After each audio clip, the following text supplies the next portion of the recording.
Hello friends, आप सभी का वेलकम करता हूं बिहार का नंबर 1 यूट्यूब एकेडमी की ओर से। जी हाँ दोस्तों, आप सब कैसे हो? आशा करता हूं कि आप सब बेहतरीन तरीके से और अच्छे से मन लगा करके पढ़ाई कर रहे होंगे। जी हाँ दोस्तों, तो आज हम लोग पार्ट नंबर 6 पढ़ने वाले हैं। Bihar board class 9th chemistry यानी कि रसायन शास्त्र चैप्टर नंबर 1 हमारे परिवेश के पदार्थ का पार्ट नंबर 6 हो रहा है। हमने पार्ट नंबर 1 से लेकर के है ना इंट्रोडक्शन क्लास भी मैंने ली है ना। तो आप देख सकते हो क्लास नंबर 5th तक वहां पे अपलोड कर दिया गया है और यह क्लास नंबर 6 चलेगी प्यारे दोस्तों, जिसमें हम लोग बहुत ही अच्छे से पूरी डिटेल के साथ एक एक कॉन्सेप्ट को एक एक टॉपिक्स को क्लियर करते चल रहे हैं। ठीक है, और पूरी अच्छे से पूरी संपूर्ण जानकारी के साथ मैं आगे बढ़ रहा हूं। तो आज हम लोग जो पढ़ेंगे बहुत ही अच्छे चीज पढ़ेंगे। क्वथन, क्वथनांक, गलन, गलनांक, ये सारी चीजें अच्छे से पढ़ने वाला हूं। तो चलिए प्यारे दोस्तों, देर ना करते हुए हम लोग आगे बढ़ते हैं। सबसे पहले आप इस वीडियो को लाइक कर दीजिए। चैनल पे नए हैं तो चैनल को अवश्य लाइक सब्सक्राइब कर दीजिए, है ना। जल्दी से कीजिए प्यारे दोस्तों, और इस वीडियो को अपने दोस्तों के पास जल्द से जल्द शेयर कर दीजिए। चलिए, यह काम सबसे पहले करे प्यारे साथी, उसके बाद मैं आगे बढ़ूंगा।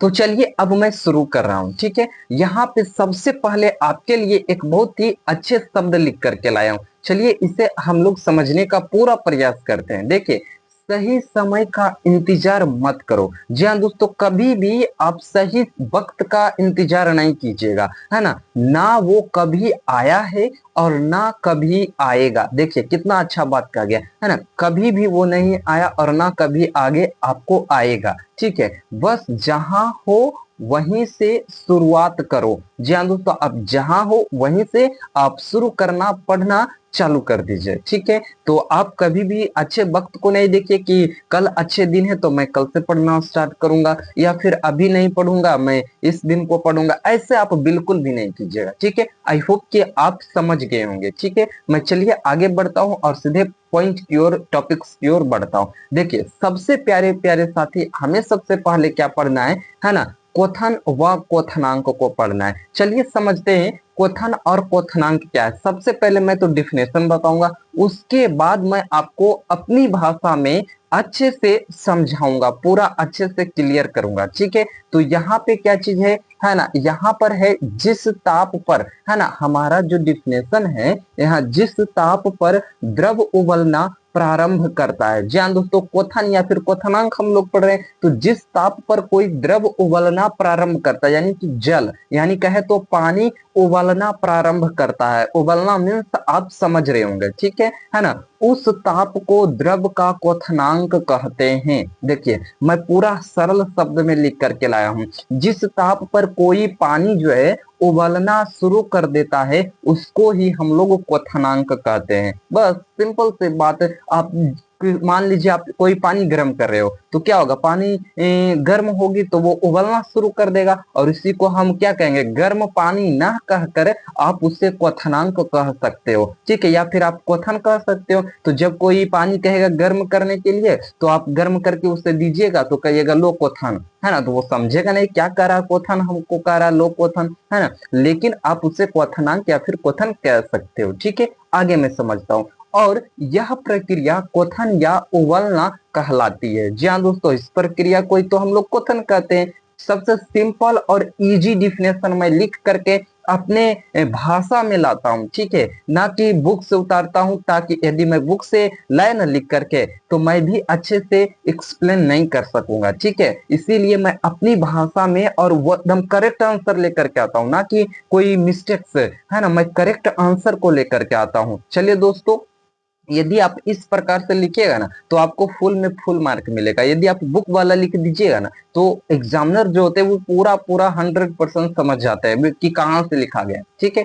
चलिए एग्जाम्पल में यहाँ पे देखता हूँ, है ना। तो जल का जो क्वथनांक बिंदु होता है वह 100 डिग्री सेल्सियस होता है। अब ये क्या है, क्वथनांक बिंदु, है ना। तो समझते हैं, देखिए जल का जो क्वथनांक बिंदु है वो 100 डिग्री सेल्सियस, यानी कि जब आप जल को 100 डिग्री सेल्सियस पर गर्म गर्म कीजिएगा तभी जल उबलना प्रारंभ कर देगा। जी हाँ दोस्तों, जब आप जल को 100 डिग्री सेल्सियस गर्म करोगे तभी क्या होंगे, जल उबलना प्रारंभ करेगा और तभी हम कह सकते हैं क्वथनांक। ठीक है, ऐसे वो जल नहीं उबलेगा और हम उसे क्वथनांक नहीं कह सकते हैं। ठीक है, नोट पॉइंट यहाँ पे लिखा गया है, तो नोट में क्या कहा जा रहा है, किसी द्रव में अशुद्धि मिलाने पर, यानी कोई भी जल है, द्रव कहने का मतलब जल, ठीक है, तरल पदार्थ बहने वाला, जैसे आप तेल भी कह सकते हो, तो कोई द्रव में अशुद्धि मिलाने पर द्रव का जो क्वथनांक होगा वह बढ़ जाएगा। ये ऑब्जेक्टिव में पूछा जाता है ना, बड़े बड़े एग्जाम में भी पूछे जाते हैं।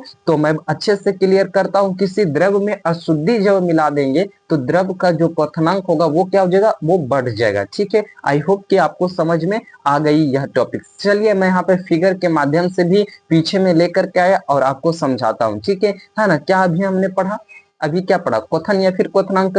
तो क्या कहा, गर्म करना है, और कितना गर्म करना है, तो 100 डिग्री सेल्सियस पर हमको जल को क्या करना है, गर्म करना है। तो आप जब 100 डिग्री सेल्सियस पर किसी भी पानी को गर्म करते हो तो कुछ इस प्रकार से होगा, भाप बनेगा। क्या बनेगा, भाप बनेगा, और वह भाप बन करके धीरे धीरे है ना जलवाष्प यानी कि बादलों में चला जाएगा, है ना। तो इसी प्रक्रिया को तो यहाँ पे जब 100 डिग्री दीजिए, देखिए नॉर्मल पानी है, यहाँ पे आप देख रहे होंगे ये नॉर्मल पानी है। कुछ इस प्रकार से जब इसे गर्म किया गया तो ये उबलना शुरू कर दिया, और जब ये उबलना शुरू कर दिया और धीरे धीरे जलवाष्प बनकर ऊपर धुएं की तरह इस प्रकार से बादल में चला जाता है, तो मैं आगे बताऊंगा कि क्या इसे कहते हैं। ठीक है, तो चलिए आई होप कि आप अच्छे से समझ गए होंगे। अब हमारा नेक्स्ट पॉइंट यहां से शुरू होता है प्यारे दोस्तों, आर्द्रता।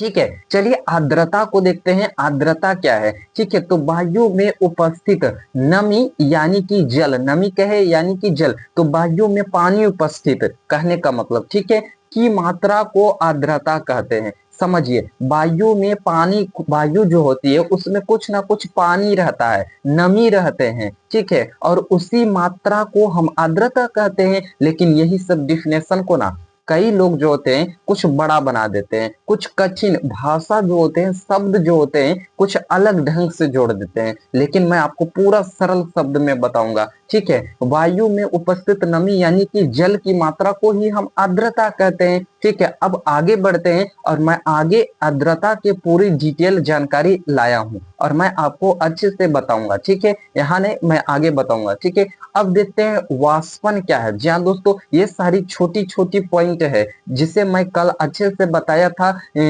अवस्था परिवर्तन में। मैं बताया था ना अवस्था परिवर्तन, यदि आप वो चक्र को अच्छे से समझ गए होंगे तो आपको पता चल रहा होगा कि किस प्रकार से कौन क्या हो रहा है। ठीक है, मैं अवस्था परिवर्तन कल बताया, अब कल की वीडियो में जाकर के देख लीजिए। ठीक है, तो वाष्पन, जी हाँ दोस्तों, वाष्पन किसे कहते हैं, तो जिस प्रक्रिया द्वारा जल जो होते हैं वाष्प में परिवर्तित हो जाता है उसे वाष्पन कहते हैं। देखिए, सबसे पहले मैं आगे की फोटो में तो आपको दिखाया ना फिगर में कि कुछ जैसे कि एक जल है, उस पे टेम्परेचर दिया 100 डिग्री तो वो थोड़ा सा उबलना प्रारंभ किया। फिर नेक्स्ट में क्या दिखाया फिगर में, उसके जस्ट बगल में कि वो धीरे धीरे बादलों में जा रहा था, ऊपर जा रहा था, उसकी जो पानी है भाप जो है वो ऊपर धीरे धीरे बादल में जा रहे थे, यानी उसी प्रक्रिया को हम वाष्पन कहेंगे। ठीक है, उसी प्रक्रिया को हम क्या कहेंगे, तो वाष्पन कहेंगे। तो जिस प्रक्रिया द्वारा जल यानी कहने का मतलब द्रव वाष्प में परिवर्तित हो जाता है उसे हम क्या कहते हैं, वाष्पन कहते हैं। ठीक है, आई होप कि आपको अच्छे से समझ में आ गया। देखिए, इस प्रकार से मैं यहाँ भी फिगर लाया और अच्छे से मैं यहाँ पे बताता हूँ। देखिए, यहाँ पे क्या है, जल है ना, यहाँ पे क्या है, जल है, और इस प्रकार की जो जल है वो धीरे धीरे ऐसे होता जा रहा और फिर यहाँ से वे बादल में चले जा रहे हैं। तो इस प्रकार की जो प्रक्रिया होती है, घटनाएं होती है, और फिर ये पुनः जब यहाँ पे पहुंचते हैं तो वर्षा करा देते हैं, है ना। ज्यादातर पहाड़ों के आसपास ही वर्षा ज्यादा मात्रा में होती है। ठीक है, तो वहां पे इस प्रकार से होकर के फिर यहाँ पे पहुंचती है, फिर यहाँ से वो ऊपर चली जाती है। इस प्रकार की एक चक्र चलता है ना, और इसी चक्र को हम वाष्पन कहते हैं। आई होप कि आपको यह टॉपिक अच्छे से क्लियर हो चुकी है। चलिए मैं आगे बढ़ता हूं और आगे पॉइंट को कवर करता हूं। देखिए, आपसे एक क्वेश्चन पूछे जाते हैं और इस बार भी 2024 में एक प्रश्न पूछा गया था, है ना, वाष्पीकरण को प्रभावित करने वाले कारक। जहां दोस्तों वाष्पन को प्रभावित करने वाले कारक आपसे पूछे ही जाएंगे, ये थोड़ा सा इंपॉर्टेंट क्वेश्चन है, ठीक है। तो चलिए आपको कुछ इस प्रकार से लिखना है, ठीक है प्यारे दोस्तों। किसी द्रव के वाष्पीकरण को प्रभावित करने वाले कारक जो है निम्नलिखित है। अब चलिए कितने कारक हैं और निम्नलिखित कैसा होता है ये समझते हैं, ठीक है प्यारे दोस्तों। तो सबसे पहले यहाँ पे है ना कुल 5 कारक होते हैं। शायद आपके बुक में 4 कारक ही होंगे, लेकिन मैं तो पूरा डिटेल से बताता हूँ। तो सबसे पहले मैं बताऊंगा द्रव की सतह का क्षेत्रफल होता है, दूसरा ताप पर भी निर्भर करता है, और तीसरा आर्द्रता, और चौथा वायु की चाल। जी हाँ दोस्तों, क्या चीज? वायु की चाल। तो हम लोग क्या पढ़ रहे हैं? वाष्पीकरण के कारक को पढ़ रहे हैं। तो कुल 4 कारक। द्रव की सतह का क्षेत्रफल पर भी वाष्पीकरण जो है वाष्पन निर्भर करता है, और ताप पर भी निर्भर करता है, आर्द्रता और वायु की चाल, और एक और है जिसे मैं बताऊंगा, ठीक है। चलिए यहाँ पे पहला क्या है प्यारे दोस्तों, और सारी की मैं अच्छे से थोड़ी सी डिटेल थोड़ी थोड़ी टॉपिक्स में लेकर के आया हूं, ताकि आपको वो सभी चीजों की जानकारी होनी चाहिए, ठीक है। द्रव की सतह का क्षेत्रफल। जी हाँ दोस्तों, सबसे पहले क्या है? तो द्रव की सतह का क्षेत्रफल है। चलिए अब समझता हूं क्या होता है। तो यह कैसे असर करता है? जी हाँ दोस्तों, द्रव की क्षेत्रफल का जो होता है, सतह का जो क्षेत्रफल, वो किस प्रकार से असर करेगा समझते हैं। जितना बड़ा सतह होगा, यानी जितना बड़ा सतह क्षेत्रफल होगा, जितना बड़ा सतह होगा, समझिए ना, क्षेत्रफल मतलब जगह, है ना, जितना बड़ा होगा उतना ज्यादा कण हवा के संपर्क में होंगे, उतना ही ज्यादा कण जो होंगे हवा के संपर्क में होंगे। क्योंकि फैलेगा, क्षेत्रफल ज्यादा है तो क्या होगा? हवा के साथ कण भी क्या होंगे? फैलेंगे, है ना, वो भी बढ़ेंगे, और उतनी जल्दी वाष्पन की क्रिया होगी। क्योंकि वाष्पन क्या है? मैंने बताया है वाष्पन क्या है, जल्दी से बताइए। तो ऊपर हवा वाष्प में बदल जाना ही क्या होता है? वाष्पन होता है। तो जितना ज्यादा क्षेत्रफल होगा उतना ही हवा के साथ जो कण होंगे, है ना, पदार्थ की जो कण होंगे वे ऊपर चले जाएंगे, संपर्क में आएंगे, और उतना ही जल्दी वे क्या हो जाएंगे? वाष्पित हो जाएंगे, यानी कि वे ऊपर आकाश में धुआं बनकर, जलवाष्प बनकर उड़ जाएंगे, ठीक है प्यारे दोस्तों।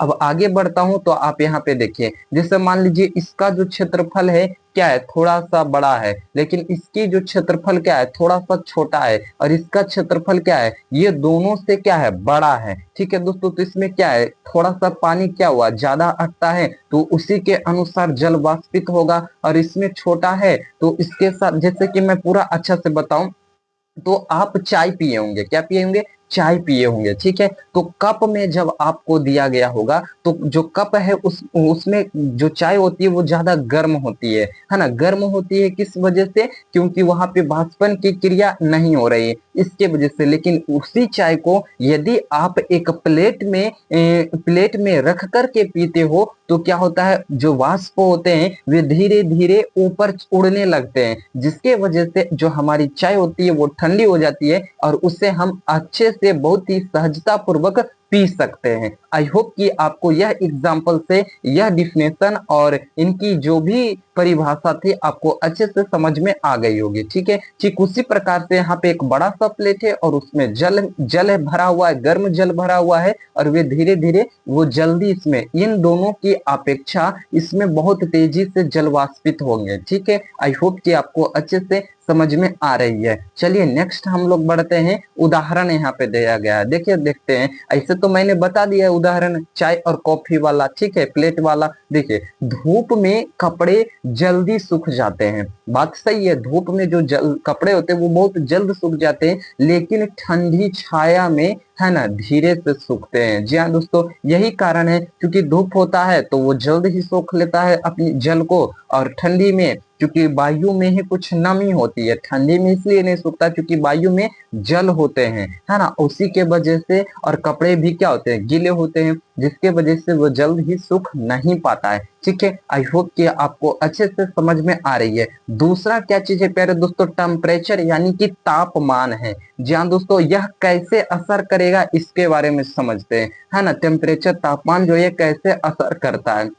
है ना। तो तापमान बढ़ाने पर द्रव के कणों को ज्यादा ऊर्जा मिलती है। बात बिल्कुल सही है। यदि हम तापमान बढ़ाते हैं तो जो जल होते हैं, जो द्रव होते हैं, उनके कण को ज्यादा ऊर्जा मिलती है, वे ज्यादा फैलने लगते हैं। जैसे मैं एग्जांपल लेता हूँ, बर्फ। बर्फ क्या है? ठोस है। जब इसको गर्म कीजिएगा आप तो क्या होगा? वो पिघलना शुरू करेगा, और जब पिघलेगा तो वो धीरे धीरे आप देखिएगा वो फैलते हुए जाएंगे, है ना। पिघलेगा तो वो बहना स्टार्ट कर देंगे, यानी बह रहे हैं तो वही उसमें ऊर्जा है। ऊर्जा है तभी तो वो चलना प्रारंभ किया, और नहीं तो जब वो ठोस रूप में था तो उसमें ऊर्जा नहीं थी, तो वो स्थित था। लेकिन जब ऊर्जा आ गया तो वो चलना, बहना शुरू कर दिए। तो मतलब कि जब उसे गर्म करेंगे, है ना, तो वो क्या होगा? उसको ऊर्जा मिल जाएगी, जिससे वे जल्द हवा में उड़ जाते हैं। और उसी के वजह से क्या होंगे? जैसे आप बर्फ को फ्रिज से निकाल करके बाहर रखिएगा तो क्या होगा? बर्फ फ्रिज में बहुत ही ठंडा होते हैं, और उसी बर्फ को आप बाहर निकाल के रखिएगा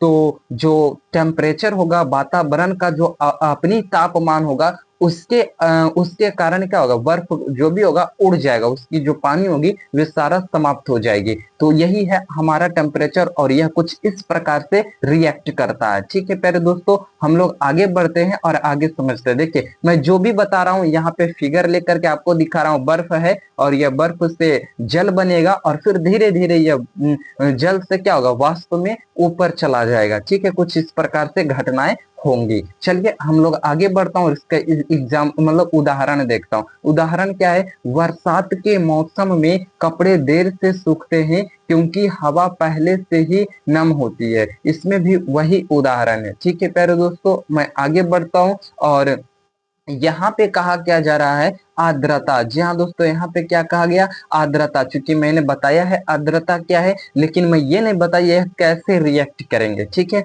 यानी कैसे असर करता है आर्द्रता। चलिए इसे समझता हूँ। ठीक है, हवा में पहले से ही नमी यानी जलवाष्प जल्दी ज्यादा होने पर, हवा में आर्द्रता कहने का मतलब होता है ना, मैं डिफिनेशन नहीं, मैं अपने से बताता हूँ। ठीक है, आर्द्रता जो है, आर्द्रता हवा में सबसे पहले पहले से कुछ जल भरी होती है, कुछ नमी होते हैं। ठीक है, और जब ठंडी का मौसम आता है तो उसमें भी क्या होते हैं? जल, मतलब कि मान लीजिए ठंडी में भी तो ठंड होते हैं, उनमें भी तो और जल ज्यादा होता है। उस समय हवा में बहुत ज्यादा नमी होती है। ठीक है, और हमारे जो कपड़े होते हैं वे भी जल्दी से सूख नहीं पाते हैं, है ना। और इस प्रक्रिया की जो घटना होती है वही हमारा आर्द्रता कहलाता है। लेकिन मैं फिर से एक बार डिफिनेशन को पढ़ ही देता हूँ, है ना। हवा में पहले से ही नमी यानी जलवाष्प ज्यादा होने पर नए कणों के लिए जगह नहीं होता है, यानी जो दूसरे कण होते हैं उनके लिए जगह नहीं होता है, इसीलिए वाष्पन धीमी हो जाती है ना। वाष्पन की जो क्रिया होती है वो कम होने लगती है। आई होप कि आपको तीसरा नंबर अच्छे से समझ में आ गया होगा। ठीक है प्यारे दोस्तों, अब मैं आगे बढ़ता हूँ। यहाँ पे क्वेश्चन नंबर पॉइंट नंबर 4 है। जी हाँ दोस्तों, वायु की गति। क्या चीज? वायु की गति। जी हाँ दोस्तों, तो इसे समझते हैं यह किस प्रकार से असर करता है। तो हवा तेज चलने पर द्रव से निकले हुए कण तुरंत दूर चले जाते हैं, इससे और नए कण निकलने का मौका पाते हैं। समझिए दोस्तों, हवा तेज चलने पर क्या होता है? द्रव से निकले हुए जो कण होते हैं वह तुरंत दूर दूर फैलने लगते हैं, और इससे जो नए कण होते हैं वे निकलने का उन्हें मौका मिल जाता है, और वे दूसरे कण तुरंत से निकल जाते हैं। आई होप कि आपको यह भी टॉपिक्स जो है अच्छे से क्लियर हो चुके हैं। अब यहाँ पे मैं देखता हूँ पांचवा पॉइंट, है ना, द्रव का स्वभाव। है ना, शायद आपने इसे नहीं पढ़ा होगा, लेकिन यह भी है, लेकिन पता नहीं होते हैं किसी को, लेकिन हमें तो पता है, क्योंकि मैं तो डिटेल से यहाँ पे बताता हूँ। तो देखिए, द्रव का स्वभाव। द्रव का स्वभाव कैसा है? जी हाँ दोस्तों, नेचर ऑफ लिक्विड। चलिए समझता हूँ यह कैसे असर करता है। तो अलग अलग द्रव अलग अलग गति से वाष्पित होते हैं।